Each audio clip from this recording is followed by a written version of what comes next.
Voilà pourquoi lorsque tu dis le Dieu de ma naissance, tu sais de quoi tu parles. Tu ne répètes pas tes histoires. Parce que ta propre vie est déjà une histoire avec Dieu. Il d'un soir, il d'un matin, ce fut le premier jour. C'est pourquoi, quand tu es dans ta vie chrétienne, tu as l'impression que les choses ne vont pas. Surtout si tu sais que tu n'as pas péché. Surtout si tu sais que tu n'es pas redevable au sein. Il y a des choses qui ne marchent pas. Certainement que Dieu, la main invisible de Dieu, est en train de travailler. Joseph avait péché. Si c'était à notre époque, on allait dire que Joseph, il avait des problèmes. Peut-être on aurait dit que Joseph avait des biens. Mais comment le pauvre peut-il tous les problèmes? On le vend, il est accusé injustement. On a l'impression que ça ne va pas. Joseph n'avait pas péché. Mais la main de Dieu était sur lui. C'est pourquoi cette main de Dieu, lorsqu'elle est sur toi, c'est parce que Dieu veut travailler avec ça. Il y a des choses autour que Dieu a besoin de briser. Il te fait passer par un chemin pour briser ton orgueil. Il te fait passer par un chemin pour briser ton autosuffisance. Il te fait passer par un chemin pour que tu apprennes l'humilité. Il te fait passer par un chemin pour que tu apprennes la puissance. Dieu a encore des choses à faire de ta vie. Et c'est pourquoi c'est dans le soir que Dieu veut véritablement voir ces hommes et ces femmes qui réellement lui font confiance. C'est trop facile de chanter Seigneur, je te fais confiance. C'est trop facile de prier Seigneur, je te fais confiance. Dieu a démontré que tu lui fais confiance. Voilà pourquoi Dieu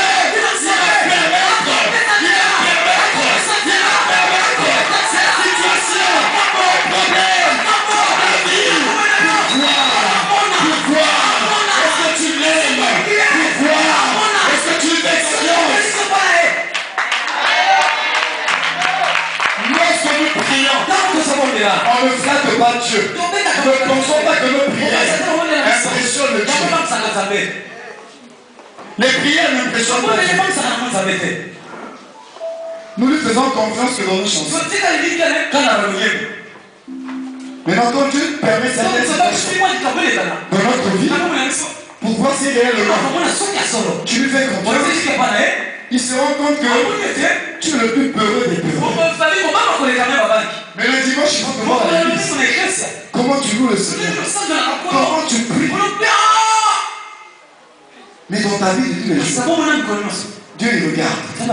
Il regarde. Il dit, mais je vois pas la confiance. Je vois trop de crainte. Je vois trop d'inquiétude. Je vois trop de raisonnement. Je vois trop de doutes. Cet enfant n'a pas encore compris. Je vais le laisser. Parce que le feu de l'épreuve, du jugement de Dieu, ça fait avancer. Le feu de l'épreuve, ça purifie.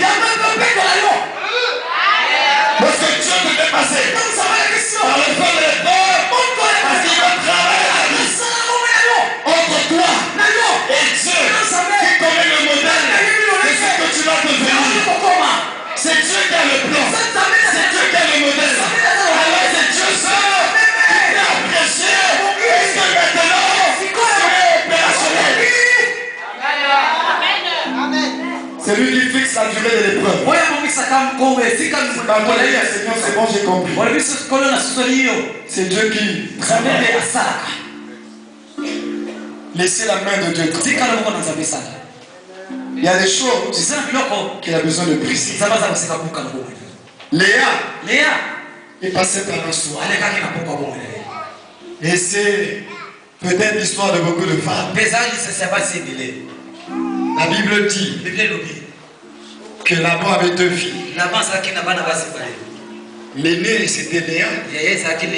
Et la Bible dit que Léa, elle avait les yeux délicats. Tout ce que Léa avait, c'était des yeux qui avaient des problèmes. Sa sœur, Rachel. Vous savez quand la Bible précise, c'est pas pour rien. La Bible dit que Rachel, elle était belle de figure, belle de corps. La Bible précise que Rachel était belle de figure, belle de corps. Donc une personne comme ça ne peut que attirer les regards. Parce qu'elle était belle de figure, belle de corps. Et la Bible dit que Jacob, il a aimé Rachel. Mais à votre avis, le frère Jacob, avant même de devenir Israël, il est encore Jacob dans sa vie. Vous pensez que Jacob, pour aimer Rachel, il allait prier? Vous pensez que Rachel, c'est Dieu qui lui a donné la révélation? Elle était belle de figure, belle de corps. Et on dit que Jacob a aimé Rachel. Tout simplement, il a aimé une femme belle de figure, belle de corps. Alors j'imagine Léa dans le village. Comment elle vivait? Vous rendez compte que vous êtes deux sœurs. Je dis là, vous êtes deux sœurs dans une même maison, dans une même famille, et que tout le monde, tout le quartier, tout le village n'a des yeux que sur lui. C'est-à-dire qu'il n'y a que l'autre là. Les gens ne font que la regarder. Les gens ne font que lui jeter des fleurs. Tout le monde la courtise. Mais l'autre, elle est négligée. Elle est mise à part. Parce qu'elle n'est pas belle de figure, belle de corps. Et automatiquement, ça développe un complexe.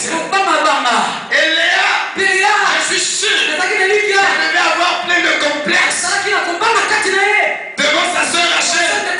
Parce que Léa n'était pas belle de figure, belle de corps. Le complexe est rentré dans Léa. Le complexe, le mépris de soi. Elle a souffert du complexe. Et la meilleure, c'est après le complexe. Lorsque dans la tradition, son père l'a mis dans le lit de Jacob, le lendemain matin, Jacob va mépriser Léa parce qu'il n'a pas aimé.